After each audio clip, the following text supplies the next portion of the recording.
and gentlemen, a very good evening and thank you for tuning in here to Times Now. Remember, this has been a big day.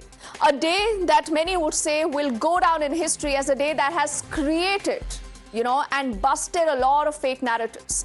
A day that has told you that the more you create fear and paranoia, the more voters reject you. Again, a clear example of what happened in India to what's been happening in the US. Let's begin by first up getting you the latest as far as the numbers are concerned. That's going to be up on your screens. Earlier today and very late in the day in America, the former US President Donald Trump has addressed a triumphant Republican event in Florida. He's formally claimed victory over Kamala Harris and the Democrats because the numbers will tell you the real story. Kamala Harris, as expected, hasn't done too well even in her own blue states. The swing states have given a significant advantage also to Donald Trump. This all is coming after pollsters had declared multiple crucial swing states for Trump, including North Carolina, Georgia, and the all-important state of Pennsylvania that has again gone to Trump. This time, Trump has even claimed the popular vote, something he did not do when he had beaten Hillary Clinton, remember, way back in 2016. Accompanied by his family, including his wife, his daughter, as well as the entire team and his vice presidential pick and his wife, Trump has declared his intention to fix America. He says it is time to make America great again. He's hailed Elon Musk as a star. He's also got a lot of congratulatory messages from several world leaders across the globe. On your screens again is just a better insight into what the numbers today stand at. 218 for Kamala Harris and a 266 right now for Donald Trump. You need a 270 here to win.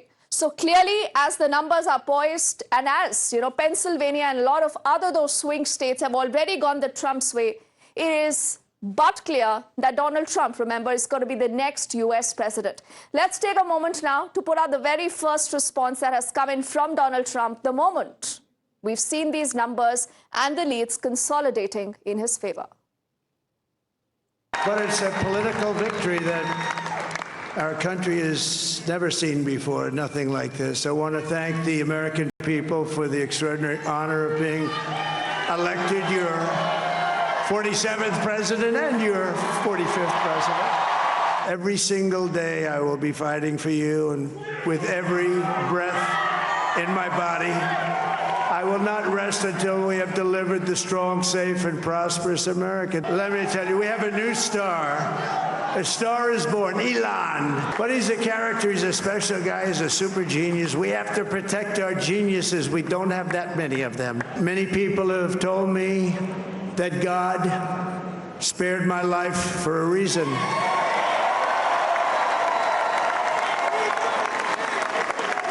And that reason was to save our country and to restore America to greatness. And now we are going to fulfill that mission together. We're going to fulfill that mission. So this is just a quick insight into what Trump 2.0 will really mean. But what are the other important takeaways, as you will see them also up on your screens? Remember, these takeaways will tell you that why this election was so very important. It was keenly contested. Many said that this is almost a dead heat. Now, we are bringing together these takeaways one by one up on your screens. The biggest one is that Trump has claimed that he's won the election. This hasn't been challenged by anyone yet in the Democratic camp. This again will tell you that have they conceded defeat? We do not know. He's also claimed to have won the popular vote, which is academic, but it is very significant. He had not done this even in 2016 when he had won. The other important takeaway again is that this trend indicates that also the swing states have gone in favor of Donald Trump. A lot of that will again tell you why this is so significant as far as all these takeaways are concerned. But again, as you look at these important takeaways, we here in India are also concerned. How will this story develop vis-a-vis India and the US partnership? For the moment, I want to toss it to our group editor-in-chief, Navika Kumar, who has a very special guest joining her so that we can take this conversation ahead. Navika. Thank you very much, Deepthi. And yes, it is Ab Ki Baar Trump Sarkar again. And joining me this afternoon is Taranjit Singh Sandhu, former ambassador to the United States. And let me ask you, Ambassador Sandhu, did you expect this? Everybody called it a very close election, a neck-and-neck fight. when you were in DC, you've experienced all kinds of governments, Republicans, Democrats. But did you see this coming? What's your assessment of the way the results have turned out?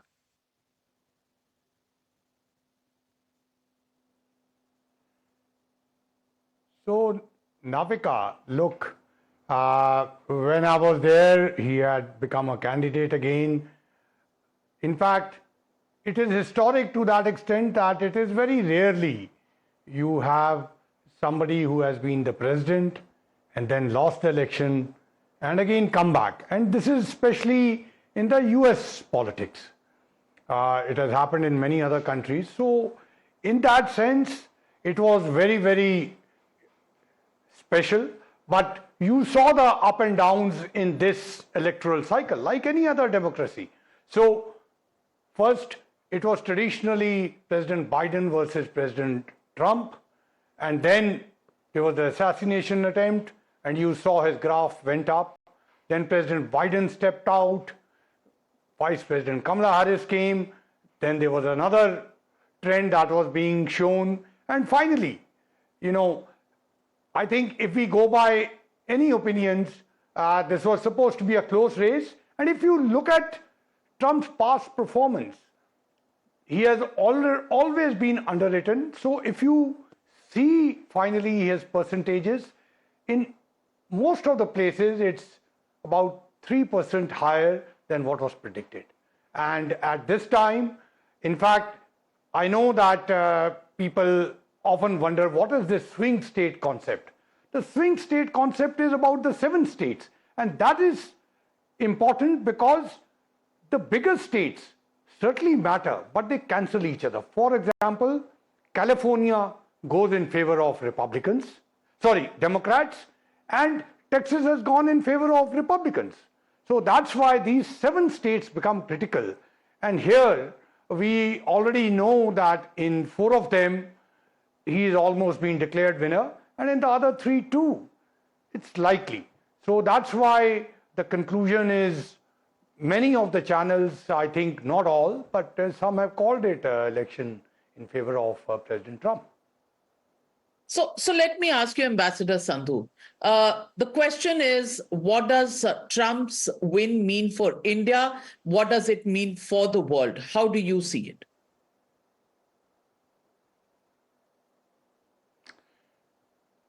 So, Navika, I know we have earlier also once spoken about this. I still maintain that US-India relationship is in an upward trajectory. It's a bipartisan relationship. And I think I have to only point to the 2020 when President Trump was the president and came to India too.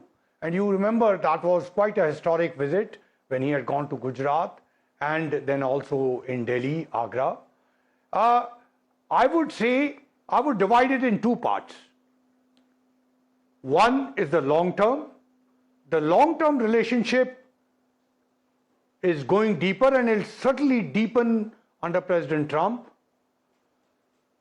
In that, you can look at definitely 5 clear areas. Strategic, we will have much more in common.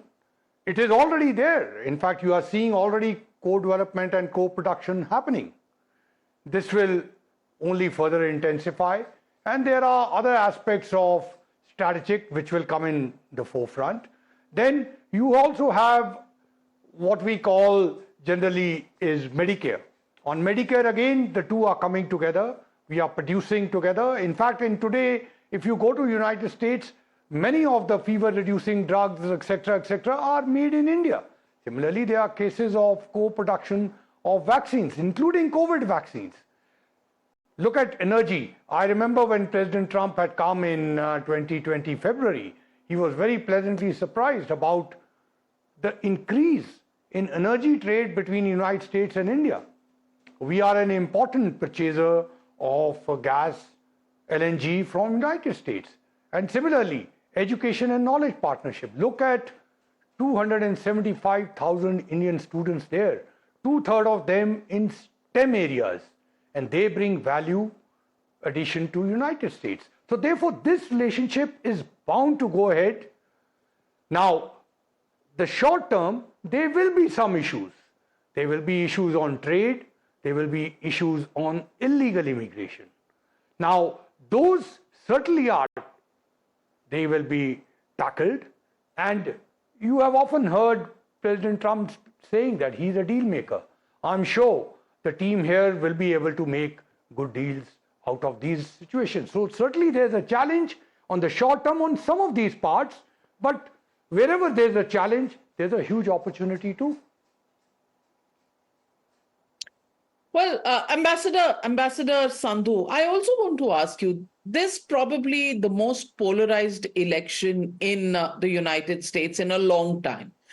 Much like politics in India usually is, high decibel, polarized, democracy is in danger. The narratives virtually echoed from here to there. Do you think once and for all, the fear mongering on democracy being in danger, whether it was in India or across the seven seas in the United States of America, that narrative has been put to bed?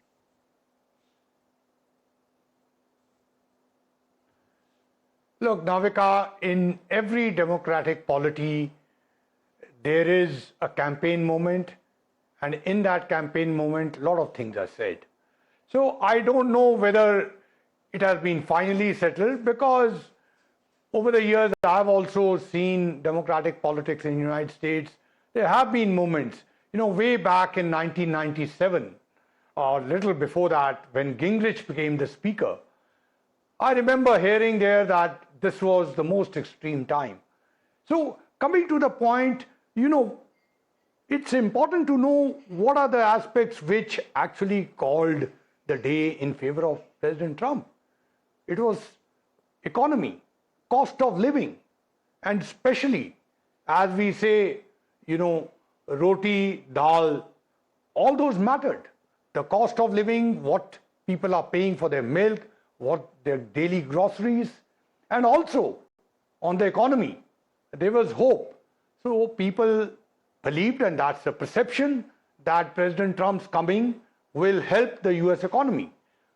On another plane, there is the issue of crime.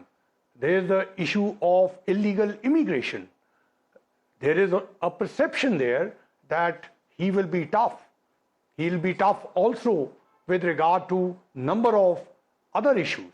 So broadly, those became in the forefront. And third, we heard a lot about what is, abortion issue. I think in 2022, that had peaked. At that time, it helped the then Democrats to keep the Senate. And this time around, please do remember one very significant fact, which often is being ignored, that the Senate is switching to the Republicans, and perhaps with pretty big numbers. It's going to reach around 54. So that's one part. And second, from what I heard today, that the House is also unlikely to flip to Democrats. So therefore, you will have all three wings of the government with Republicans. And perhaps there's an opportunity to do a lot of things, get a lot of agenda through. And the role of Indian Americans, a big community out there, are they going to be better off with Trump than they were probably expecting to be with the Harris administration? Do you think they've had a role in this victory of President Trump?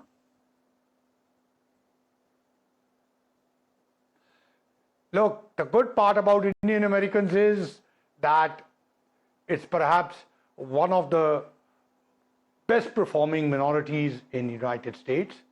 And we have leaders and members on both sides. They are Republicans as well as Democrats. And it should be like that. So I'm sure there'll be Indian Americans who will be part of Trump's administration too. And there are people who were that side. Now, as we'll get the facts and figures, we will know what the divide is. But I think on both sides, they have played a role, and this side too. I think you will see prominent Indian Americans in Trump's cabinet. Ambassador Sandhu, you've been an insider on Capitol Hill. You've been an insider in the DC circles. Just a fly on the wall observation for you: Trump better for India, or Harris? Will India, will South Bloc be heaving a sigh of relief, or will it be looking at new challenges?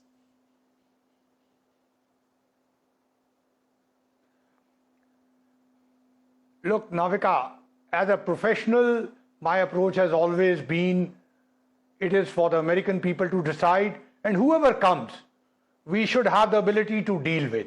And I am very confident that our system can deal with both sides. In fact, look at the examples. I mean, right from in the recent time, from President Clinton to President George W., then President Obama, then President Trump, then President Biden, and now again President Trump. So I'm sure we will, as I said, that this relationship will deepen. There will be challenges. There are lots of issues that in short term will need to be sorted out, and they will get sorted out. But the relationship will certainly deepen and go much more. There's a lot of content that has come in. And that's why I'm very fond of saying that in the last few years, this relationship became a partnership. Ambassador Sandhu, you also now wear a political hat, or pagdi, should I say. A little bit of a political comment on the way you look at this victory and this change of guard in the United States.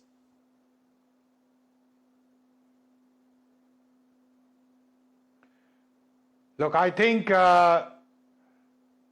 this was a political contest, and I think it's very clear the US democracy is also robust. There'll always be accusations about different democracies, but there's no doubt that over time it has been proved that democracy is the best form of government. And the direction is always clear and straightforward.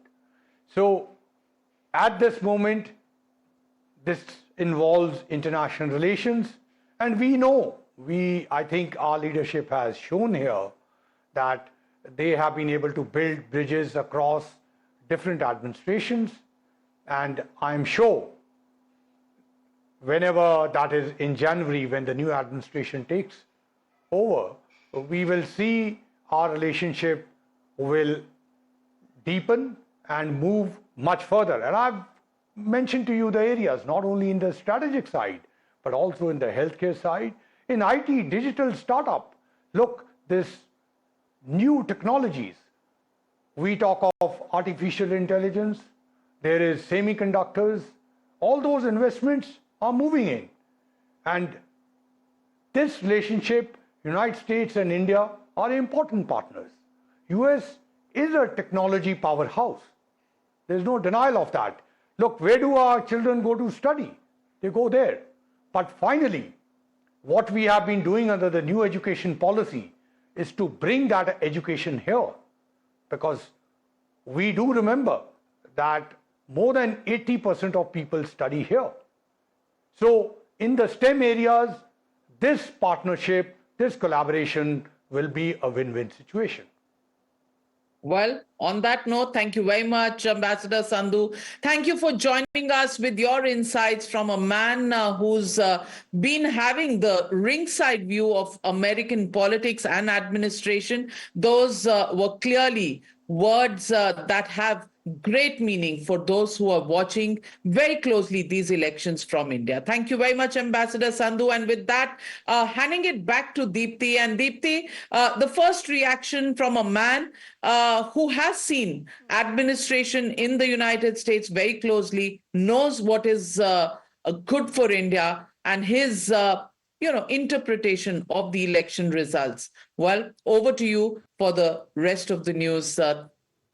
Thank you. Thank you so much, Navika, and thank you also to Ambassador Sandhu for, speaking to us and helping us understand what this victory really is all about. And the all chatter, remember, about the India-US relationship. Where does it go on from here?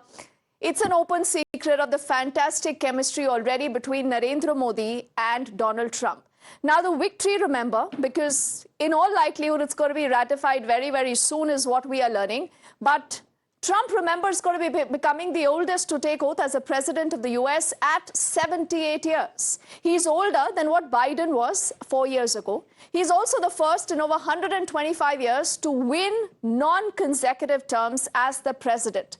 That is all set to return after a loss like he did in 2020, and that is quite a comeback, is what many people say. This hasn't been done since the late 1800s. So this means this has happened after a long 125 years, and that is why what he's achieved is even more significant, even more stellar.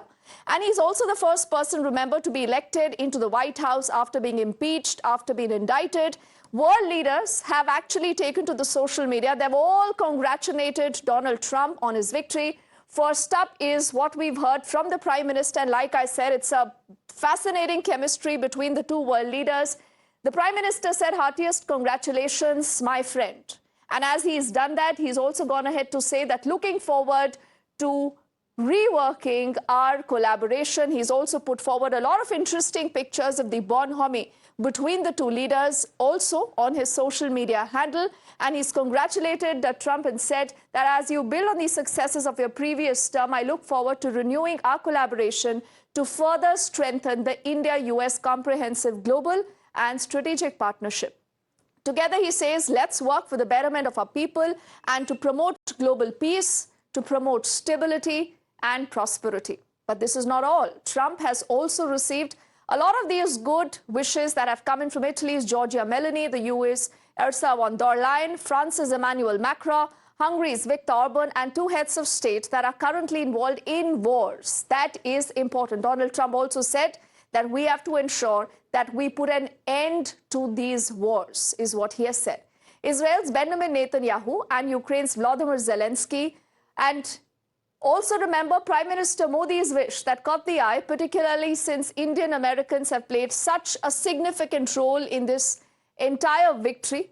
Trump had interestingly spoken about Prime Minister Modi during the last few weeks of his campaign. And as you see this response right now on your screens from Volodymyr Zelensky, who says, I rely on bipartisan support for Ukraine and the US. This has been a bone of contention. This has been a concern. But now I also want you to listen in to what Trump had said of the quote-unquote good friend Modi in the last days of his campaign. Great. Modi, India. Yeah. He's a friend of mine. He's great. He's the nicest. India. This is for you. Oh, good. Well, I'll tell you. Do you like him or not? Yeah. Do you like him? I have family on both sides of it. Okay, I have well, family let me that tell loves you. everything and family I'll just that's tell you, not. though. You need him. I know. Well, they had, before him, they were replacing him every year. It was very unstable. He came along. He's in a lot of He's infrastructure. great. He's a friend of mine. But on the outside, he looks like he's your father. He's the nicest, total killer. Because I asked him, Yeah. we're talking, we did a thing called Howdy Modi in Houston, Texas. Oh, yeah. And they filled up the stadium. It was me and him. We filled up the stadium. It was beautiful. Like 80,000 people. It was going crazy. And we're walking around today. Maybe I wouldn't be as, maybe you wouldn't do that. But we're walking in the middle, waving to everybody. Anyway, but we have a very good relationship. He's the nicest human being. But we had a couple of occasions where somebody was threatening India. I said, let me help. I'm very good with those people. Let me help. I will do it. I will do it. Then I will do anything necessary. We've defeated them for hundreds of years. Wow. He was talking about a certain country. Yeah. You can probably guess the country. Yeah. You can't fathom which. You know the country. Yeah. But I said, whoa, what happened there? What happened? So, no, they're all tough and they're all smart. And some are very good people. He's a good person.